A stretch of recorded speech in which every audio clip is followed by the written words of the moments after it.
अनुशासन से जीवन का निर्माण होता है, चाहे फिर वह विद्यालय का अनुशासन हो, चाहे परिवार का अनुशासन हो, चाहे समाज के रूल रेगुलेशंस हों, चाहे कानून व्यवस्था के रूल रेगुलेशंस हैं, चाहे किसी संगठन या धर्म संघ के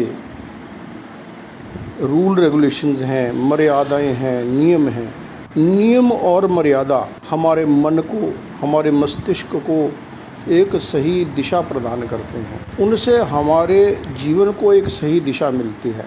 जीवन ऊर्जा को जब सही दिशा मिलती है तो उससे जीवन का निर्माण होता है।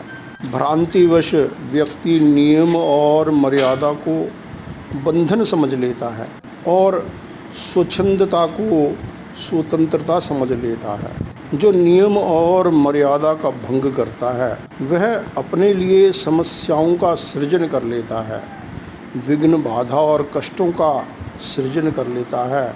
जो व्यक्ति नियम और मर्यादा का पालन करता है वह स्वयं के लिए सुंदर भविष्य का सृजन कर लेता है। वह अपने लिए स्वस्थ शरीर का, मन की शांति और समृद्धि का सृजन कर लेता है।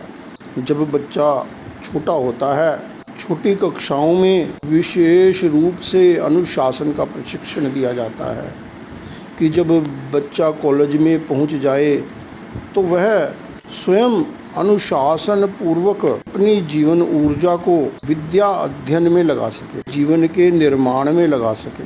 परंतु अधिकांशतः व्यक्ति के अनुशासन को भी बंधन मान लेता है, माता पिता के अनुशासन को भी बंधन मान लेता है, उन व्यवस्था को भी बंधन मान लेता है, समाज के विधि निषेध को भी बंधन मान लेता है। तब कहना होगा बंधन भी किसी अपेक्षा से अच्छा होता है। विवेक धर्म है। जहाँ विवेक है वहाँ बंधन भी कल्याणकारी होता है, स्वतंत्रता भी कल्याणकारी होती है। नहीं है वहाँ बंधन भी विनाश का हेतु होता है और स्वतंत्रता भी विनाश का हेतु बन जाती है। जहाँ मर्यादा और अनुशासन का पालन नहीं होता वहाँ सुख, शांति और समृद्धि का निवास भी नहीं होता है।